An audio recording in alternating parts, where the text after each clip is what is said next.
At 03:15 hours, on the morning of March 17, 1943, Lieutenant Commander Donald McIntyre stood on the bridge of HMS Hesperus and stared at a problem that defied every tactical doctrine he'd learned at the Royal Naval College. His destroyer was damaged. A depth charge explosion had cracked her hull plates. The forward boiler room was flooding. Her maximum speed was reduced to 18 knots. His sonar was intermittent at best, and directly ahead, 3,000 yards away, a German U-boat was attempting to escape on the surface after a failed torpedo attack on convoy HX-231. The U-boat was U-191, a Type Einsee boat commanded by Captain Lieutenant Helmut Fien. She was running at 16 knots, her diesel engines screaming as she tried to reach the safety of deeper water where she could dive and evade. McIntyre's orders were clear: sink the U-boat, protect the convoy, do not let her escape to attack again. But Hesperus was crippled. Her depth charges were nearly expended. Her forward gun mount had been damaged by the same explosion that cracked her hull. Her sonar could barely maintain contact through the damage-induced noise from her own hull. Standard anti-submarine tactics required speed, maneuverability, and working weapons. McIntyre had none of these advantages. What he did have was a steel hull weighing 1,400 tons and enough speed to catch a U-boat on the surface. In the next 8 minutes, Donald McIntyre would have to make a decision that violated every principle of destroyer tactics. He would have to choose between following the procedures that preserved his ship or destroying that ship to accomplish the mission.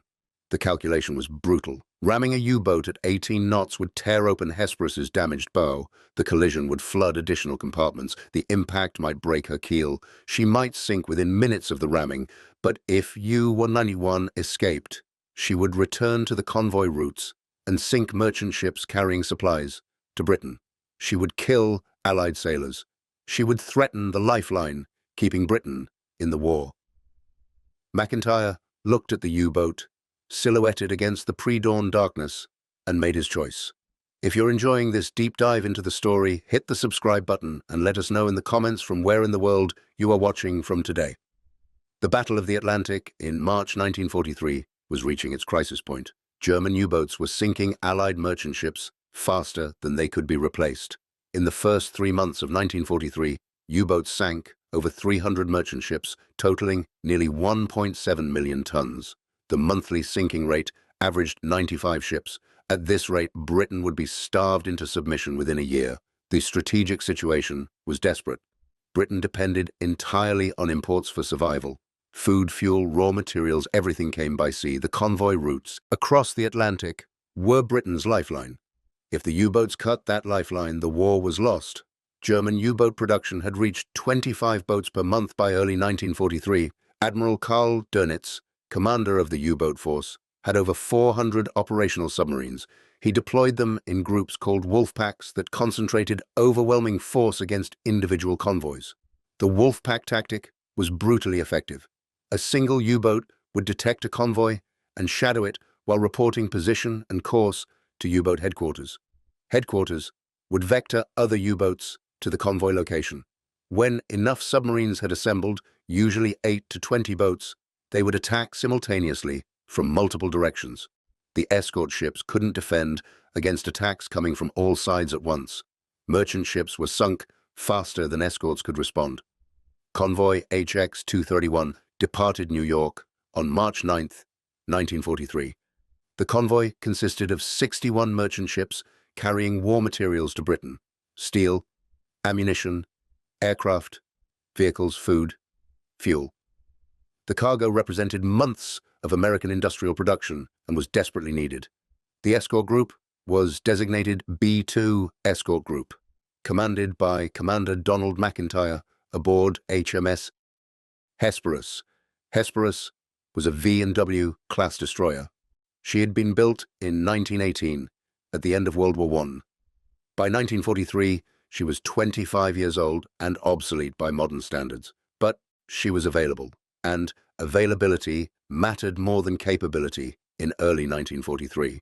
Displacement, 1,100 tons standard, 1,400 tons full load. Length, 312 feet. Beam, 29 feet 6 inches, draft 10 feet 9 inches, armament 4.7-inch guns in single mounts, 1 3-inch anti-aircraft gun, 6 21-inch torpedo tubes in 2 triple mounts, anti-submarine weapons, depth charges only. Hesperus carried approximately 70 depth charges in stern racks and side throwers. The charges were Mark 7th depth charges containing 300 pounds of amatol explosive. They could be set to detonate at depths from 50 to 500 feet. Power plant, 2 steam turbines generating 34,000 shaft horsepower. Maximum speed, 34 knots when new. By 1943, after 25 years of service, Hesperus could manage perhaps 31 knots maximum. Range, 3,500 nautical miles at 15 knots. Crew, 134 officers and ratings. The other escorts in B-2 group included corvettes, HMS Clematis, HMS Campanula, and HMS Sweetbriar. Corvettes were smaller than destroyers, displacing only 950 tons, but they were specifically designed for anti-submarine warfare. They carried depth charges and ASDIC sonar systems. Their endurance and seakeeping made them ideal convoy escorts. Commander Donald McIntyre was 33 years old in March 1943. He joined the Royal Navy in 1928 and spent the interwar years on destroyer assignments. He'd commanded escorts in the Atlantic since 1940 and had sunk 3 U-boats in previous engagements. He understood anti-submarine warfare better than most officers in the Royal Navy. He'd studied U-boat tactics. He'd analyzed attack patterns. He'd trained his crews relentlessly in depth charge attacks and evasive maneuvers. McIntyre was methodical and aggressive in equal measure. He followed doctrine when it worked and abandoned it when tactical reality required different approaches. HX-231 encountered the first U-boats on March 15th. A German reconnaissance aircraft spotted the convoy west of Ireland and reported its position. U-boat headquarters immediately formed a wolf pack designated Group Raubgraf. Raubgraf means robber baron. The group consisted of 18 U-boats positioned along the convoy's projected course. The submarines spread out in a patrol line 300 miles long. At least one U-boat would detect the convoy as it passed through the patrol line. On the evening of March 16th, U-1D1 detected HX-231. Captain Lieutenant Helmut Fien had been commanding U-191 for 6 months. He had completed 2 previous war patrols and sunk 4 merchant ships totaling 18,000 tons. He was experienced and capable. Fien surfaced U-1A1 after dark and transmitted a contact report. He provided the convoy's position, course, and speed. U-boat headquarters acknowledged and ordered him to shadow the convoy while other boats closed in. By midnight on March 16th, 7 U-boats were converging on HX-231. The attack began at 0100 hours on March 17th. U-1E1 was the first boat to attack. Fien maneuvered into position ahead of the convoy, submerged, and waited for the merchant ships to approach. At 0130 hours, he fired a spread of 3 torpedoes from his bow tubes. The torpedoes were T3 models, electrically powered, wakeless, set to run at 10 feet depth. They covered the 2,000-yard distance in approximately 3 minutes. 2 torpedoes missed. The third struck the freighter SS William Eustace amidships on her starboard side. The explosion was massive.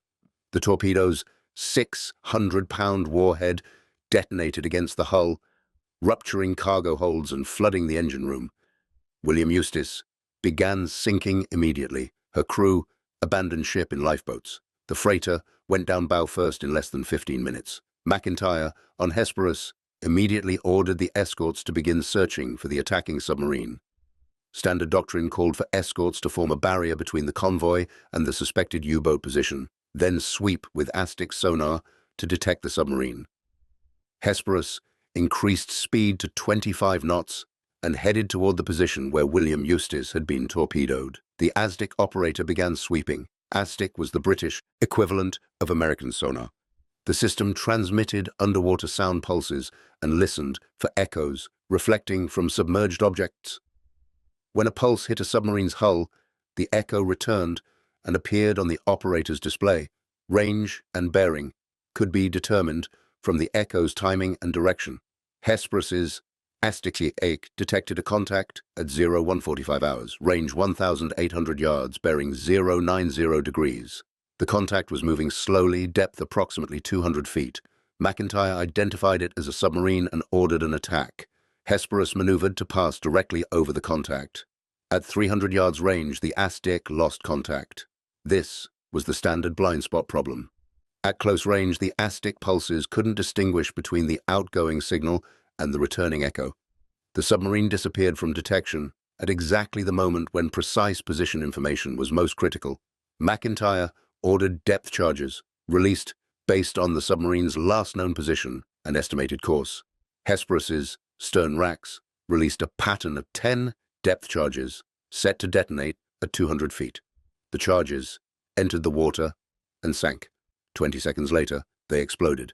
10 simultaneous detonations created massive pressure waves that radiated through the water. If a charge exploded within 20 feet of a submarine, the pressure wave could rupture the hull. At 50 feet, it could damage equipment and flood compartments. Beyond 100 feet, the effect diminished rapidly. The explosions churned the water and created a massive disturbance that destroyed audacity contact for several minutes. Hesperus circled back to search for the submarine. The audacity operator swept the area where the charges had exploded. No contact. Either the submarine had been destroyed or it had evaded during the confusion following the depth charge attack. At 0200 hours, Hesperus detected another audacity contact, different position, 1,500 yards northwest of the first contact. This was a different submarine. A second U-boat had moved into the area and was maneuvering to attack the convoy from another direction. McIntyre ordered Hesperus to engage the second contact. The destroyer turned toward the new target and increased speed to close the range. At 0215 hours, while Hesperus was maneuvering toward the second contact, a massive underwater explosion rocked the ship. The explosion occurred approximately 200 yards off Hesperus's port quarter. The blast was enormous, far larger than a depth charge detonation. Analysis later determined it was probably U-191's stern torpedo tube detonating. Fianna had been damaged by Hesperus's first depth charge attack and was attempting to escape on the surface when his damaged stern tube exploded catastrophically. The explosion destroyed U-191's stern section. The submarine went down with all 52 crew members, but the explosion also damaged Hesperus. The pressure wave from U-191's destruction struck Hesperus's hull. The ship was close enough that the blast effect was significant. Hull plates in the forward section cracked, rivets popped, seams opened. The forward boiler room began flooding through the opened seams. Damage control parties responded immediately. They attempted to shore the cracked plates and stop the flooding. The water was coming in too fast. The chief engineer ordered the forward boiler room evacuated and sealed. Losing the forward boiler reduced Hesperus's power by 1/3.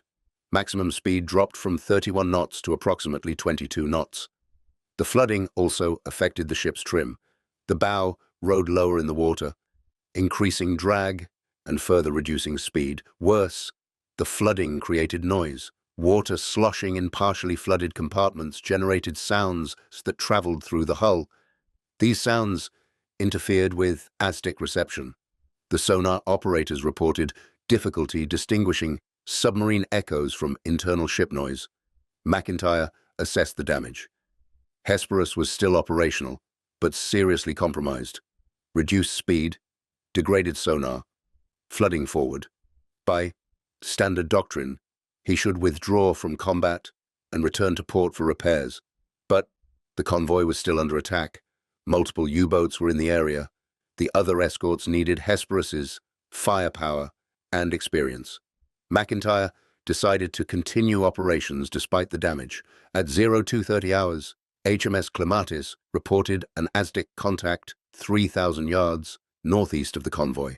McIntyre ordered Hesperus to investigate. The destroyer turned toward the reported position and increased speed to 20 knots, the maximum she could maintain with the forward boiler room flooded. At 0250 hours, Hesperus's audacity operator detected the contact, range 2,000 yards, bearing 045 degrees. The contact was moving northeast at approximately 8 knots. This was consistent with a submarine running submerged. McIntyre maneuvered Hesperus for a depth charge attack. He brought the ship around to approach from the submarine's stern quarter. This angle gave the best chance of maintaining ASDIC contact during the final approach. At 500 yards, the ASDIC signal strengthened. The submarine was clearly defined on the display. At 300 yards, Hesperus lost contact in the blind spot. McIntyre ordered depth charges released. 8 charges, set to detonate at 150 feet. The pattern entered the water. The explosions came 20 seconds later. Hesperus circled back to assess results. No debris, no oil. The submarine had evaded. At 300 hours, the submarine surfaced 2,000 yards ahead of Hesperus. U-boat commanders sometimes surfaced after a depth charge attack. The boat could run faster on the surface using diesel engines. If the attacking destroyer was far enough away, the U-boat might escape before the destroyer could close range and attack again. Captain Lieutenant Fien calculated that Hesperus would take several minutes to regain ASDIC contact and maneuver for another attack. He intended to run on the surface at maximum speed and disappear into the darkness before Hesperus could respond. But McIntyre's bridge lookouts spotted the U-boat's silhouette immediately. The pre-dawn sky provided just enough light to see the submarine's conning tower against the horizon. McIntyre ordered full speed and came around to pursue. Hesperus accelerated to 18 knots. That was all she could manage. With one boiler room flooded, U-191 was making 16 knots on the surface. Hesperus was faster, but not by much. The range closed slowly. McIntyre considered his options. Fire the forward 4.7-inch gun. But the forward gun mount had been damaged in the same explosion that cracked the hull. The gun crew reported the mount's training mechanism was jammed. The gun could fire straight ahead, but couldn't track a maneuvering target, use torpedoes. But Hesperus's torpedo tubes were positioned amidships. Firing torpedoes required maneuvering to bring the tubes to bear. That would take time and might allow the U-boat to escape. Drop more depth charges. But depth charges only worked against submerged submarines. U-191 was on the surface and showed no sign of diving. McIntyre was left with one option, ramming. The tactic was simple in concept. Drive the destroyer's bow into the submarine's hull at maximum speed. The impact would crush the submarine's pressure hull and sink her. But ramming was dangerous for the attacking ship. The collision could tear open the destroyer's bow. It could damage the keel. It could flood forward compartments and sink the destroyer. British Admiralty doctrine discouraged ramming except as a last resort. Destroyers were valuable. Losing a destroyer to sink one U-boat was considered poor exchange. But doctrine assumed the destroyer had other options. McIntyre's Hesperus had no other options. The U-boat was escaping. Every minute she remained on the surface took her farther from Hesperus and closer to diving depth where she could submerge and disappear. McIntyre made his decision. Ram. He ordered the helmsman to steer directly for the U-boat's conning tower. He ordered the engine room to maintain maximum available speed. He ordered all hands to brace for collision. The range closed. 2,000 yards. 1,500, 1,000. U-191's lookouts spotted Hesperus approaching. Fihan realized what was happening and ordered a crash dive. The U-boat's bow dipped. Water flooded into her ballast tanks. The conning tower began sinking below the surface. But crash diving from the surface took time. The diving procedure required closing hatches, flooding ballast tanks, angling the hydroplanes, and driving the boat underwater using engine power. The process took 40 to 60 seconds under ideal conditions. Fian had perhaps 30 seconds before Hesperus reached ramming position. Not enough time. At 3:15 hours on March 17, 1943, HMS Hesperus struck U-191 amidships at 18 knots. The collision was catastrophic for both vessels. Hesperus's bow, already weakened by flooding and cracked hull plates, hit the U-boat's pressure hull just forward of the conning tower. The impact crushed U-191's hull like an eggshell. steel plates buckled. The pressure hull ruptured. Seawater flooded into the submarine's interior at tremendous pressure. The forward torpedo room flooded instantly. The control room flooded. The diesel engine room flooded. The submarine's structural frames collapsed. Men inside were killed instantly by the impact or drowned as water filled the compartments. Captain Lieutenant Fien and the bridge watch were on the conning tower when the collision occurred. They were thrown into the sea by the impact. Hesperus's bow rode up over the sinking U-boat and then crashed down as U-191 sank beneath her. The destroyer's forward section, already damaged, was torn open by the collision. The bow plates crumpled. The collision bulkhead held, preventing immediate flooding of the forward magazine, but compartments forward of the bulkhead flooded completely. The forward anchor chain locker filled with water. The paint locker flooded. The bosun's stores flooded. The ship's bow dropped several feet lower in the water as the flooded compartments pulled her down. The keel held. This was critical. If the keel had broken, Hesperus would have split in two and sunk within minutes. But the keel, designed to withstand the stresses of 25 years of hard service, survived the ramming impact. The ship remained intact. McIntyre immediately ordered damage assessment. Reports came back from throughout the ship. Forward compartments flooded, but the collision bulkhead was holding. No flooding after frame 30. The forward boiler room, already flooded from the earlier explosion, showed no additional damage. The engineering spaces were intact. Propulsion was maintained.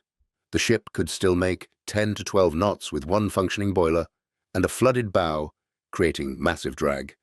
The forward 4.7-inch gun mount was completely destroyed. The ramming impact had torn it loose from its mounting, and it had fallen into the flooded forward compartment. The torpedo tubes were intact, but inaccessible because debris and damaged hull plates blocked access to the amidships deck area. Depth charge racks were operational. Hesperus still had approximately 30 depth charges remaining. The AS-DIC system was marginally functional, but severely degraded by noise from the flooded compartments and damaged hull. McIntyre assessed the situation. Hesperus was critically damaged, but afloat. She could still maneuver at reduced speed. She could still fight with depth charges, if necessary. She had sunk U-191.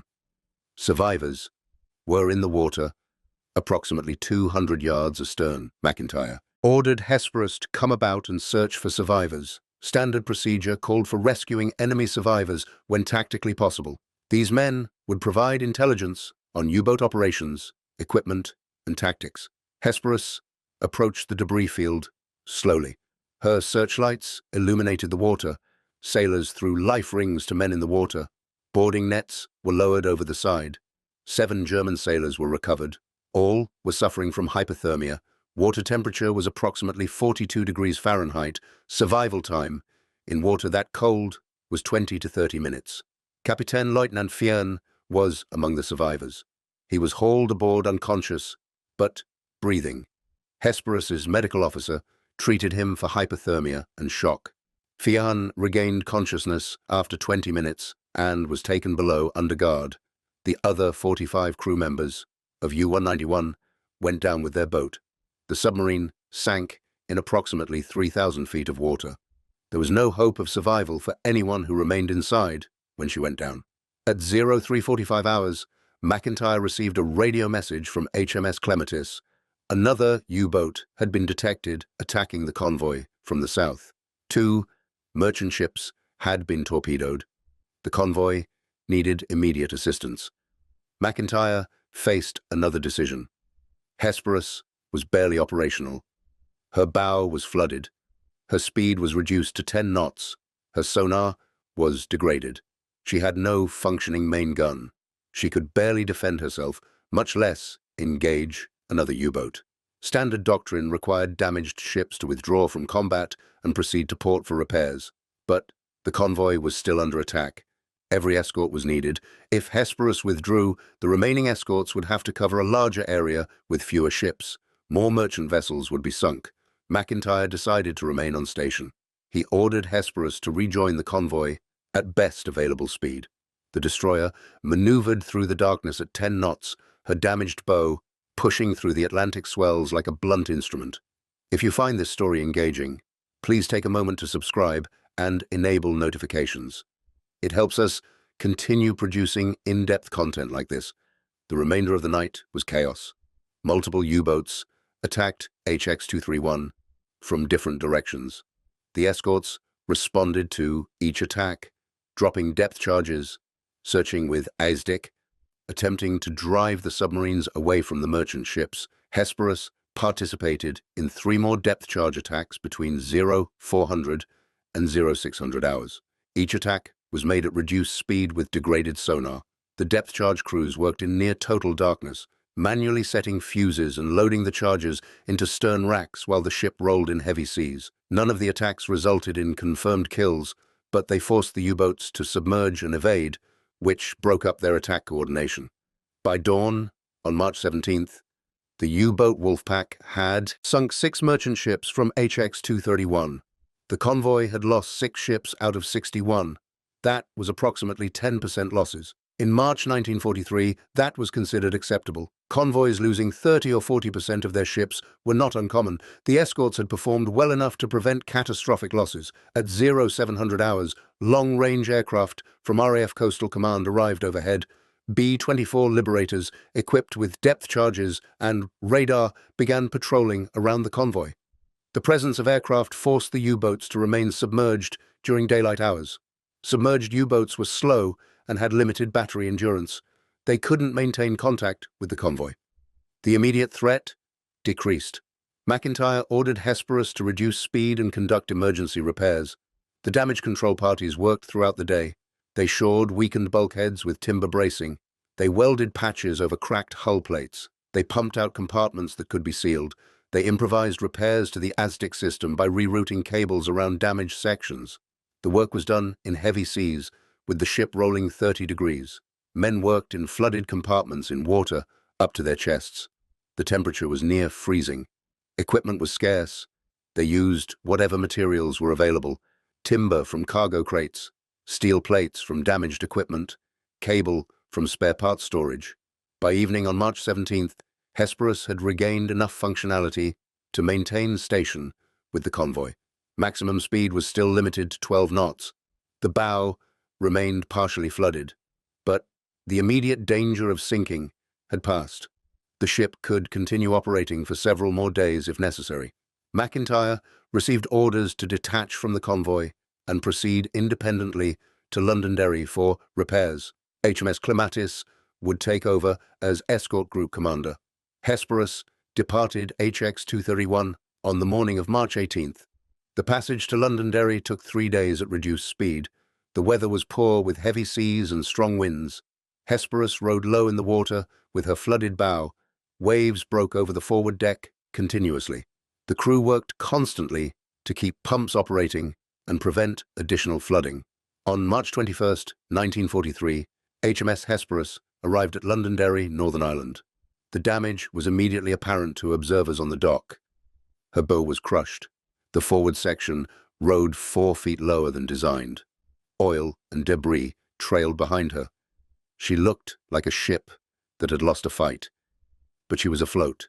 She'd completed her mission. She'd sunk a U-boat. She'd protected the convoy. She'd brought her crew home.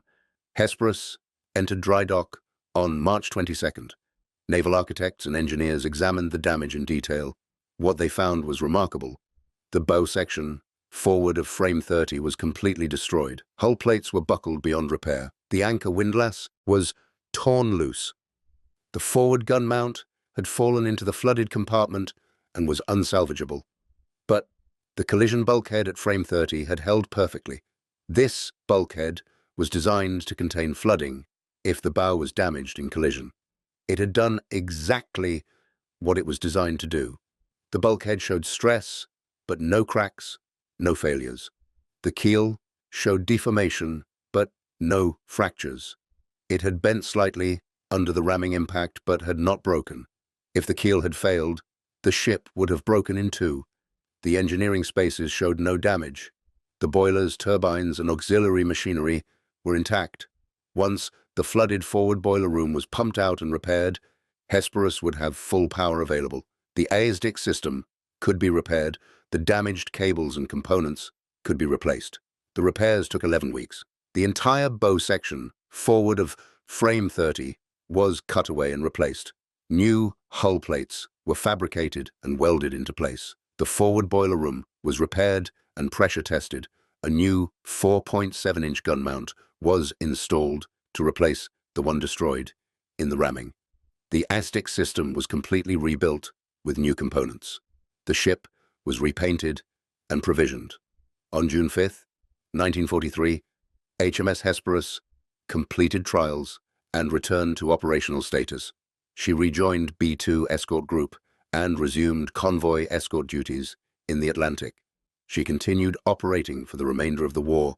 During her service, Hesperus participated in over 200 convoy escort missions. She sank 3 U-boats confirmed, with 2 additional probable kills. She rescued over 500 survivors from torpedoed merchant ships and sunk submarines. She was damaged on 4 separate occasions and repaired each time.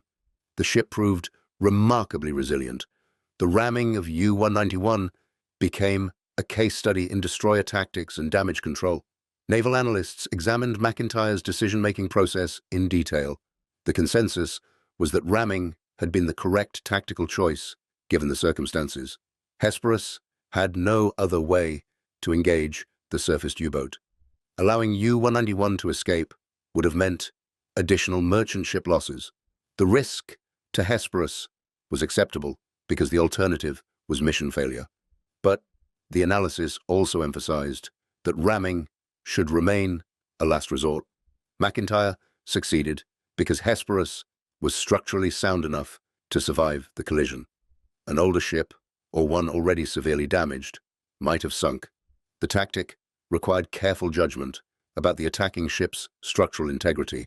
McIntyre's post-action report was studied at the Royal Navy Tactical School. His description of the ramming decision became required reading for destroyer commanders. The report emphasized the doctrine provides guidance, not absolute rules. Commanders must assess tactical situations independently and choose actions that accomplish the mission, even when those actions deviate from standard procedure. The ramming also demonstrated the importance of damage control training. Hesperus survived because her crew responded immediately to the collision damage. They sealed compartments, shored bulkheads, and maintained pumps.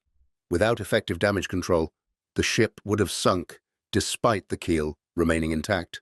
Commander Donald McIntyre continued commanding destroyers and escort groups throughout the war. He was promoted to captain in 1944. After the war, he wrote several books on anti-submarine warfare, including U-Boat Killer, published in 1956.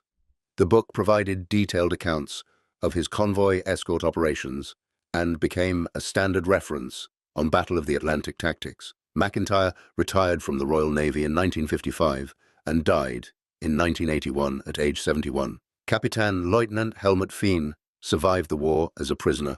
He was interrogated extensively about U-boat tactics, equipment, and operations. His information helped Allied intelligence understand German submarine capabilities. He was repatriated to Germany in 1947 and returned to civilian life. He rarely spoke about U-191 or the ramming. When asked, he acknowledged that McIntyre's decision to ram had been tactically sound. Fien died in 1992. The strategic impact of sinking U-191 was small in isolation, but significant when aggregated with hundreds of similar actions. Each U-boat sunk meant one fewer submarine available to attack convoys. The cumulative effect of Allied anti-submarine operations in 1943 turned the Battle of the Atlantic. German U-boat losses increased dramatically. In May 1943, 2 months after the ramming of U-191, the Germans lost 41 U-boats. That was more submarines lost in 1 month than in any previous month of the war. The losses were unsustainable. Admiral Dönitz temporarily withdrew U-boats from the North Atlantic convoy routes. The crisis of the Battle of the Atlantic had passed, he The Allies would lose merchant ships throughout the war, but never again at the catastrophic rates of early 1943. The turning point came from accumulated tactical victories like McIntyre's ramming of U-121. Each successful escort action reduced German capabilities and increased Allied confidence. HMS Hesperus remained in service until 1946. After the war, she was placed in reserve. The Royal Navy had hundreds of surplus destroyers and corvettes. Hesperus was old and outdated. There was no operational requirement for her. She was sold for scrap in 1947 and broken up at a shipyard in Scotland. No effort was made to preserve her despite her combat record. In the immediate post-war period, preservation resources were limited and focused on larger, more historically significant vessels. The ramming of U-191 demonstrated several enduring principles of naval warfare. First, mission accomplishment sometimes requires accepting damage to your own forces. McIntyre understood that sinking the U-boat was more important than preserving Hesperus intact. Second, doctrine provides guidance but cannot cover every tactical situation. Commanders must be willing to deviate from standard procedures when circumstances require different approaches. Third, ship survivability depends on structural integrity and damage control. Hesperus survived because she was well built and her crew was well trained. Fourth, tactical decisions made under pressure require rapid assessment of incomplete information. McIntyre had seconds to decide whether to ram. He made the correct choice based on the information available. The story of HMS Hesperus ramming U-191 deserves to be remembered because it exemplifies the kind of aggressive, intelligent leadership that won the Battle of the Atlantic. McIntyre didn't follow a script. He assessed a unique tactical situation and chose an action that accomplished the mission despite significant risk to his own ship. That kind of decision-making cannot be taught from textbooks. It comes from experience, training, and the willingness to accept responsibility for outcomes. McIntyre demonstrated all three. He had the experience to understand the tactical situation. He had the training to assess his ship's capabilities and limitations. He had the courage to accept responsibility for risking his ship and crew to sink a U-boat. The ramming succeeded because McIntyre made the right calculations. He understood that Hesperus could survive the impact if the keel held. He trusted his crew to manage the damage. He accepted the risk because the alternative was allowing an enemy submarine to escape and kill Allied sailors. That calculation, made in seconds under combat conditions, exemplified the leadership that won the Atlantic battle. HMS Hesperus rammed U-191 at full speed, sank her, and survived. The destroyer was damaged, but remained operational. The U-boat was destroyed. The mission succeeded. That was all that mattered. In war, survival is secondary to mission accomplishment. McIntyre understood that. His ship survived because he was willing to risk her. His crew survived because he trusted them to save the ship after the ramming. The convoy survived because he sank the U-boat, threatening it. Every decision was correct. Every calculation was accurate. The result was a tactical victory that contributed to strategic success in the Battle of the Atlantic. Thank you for watching.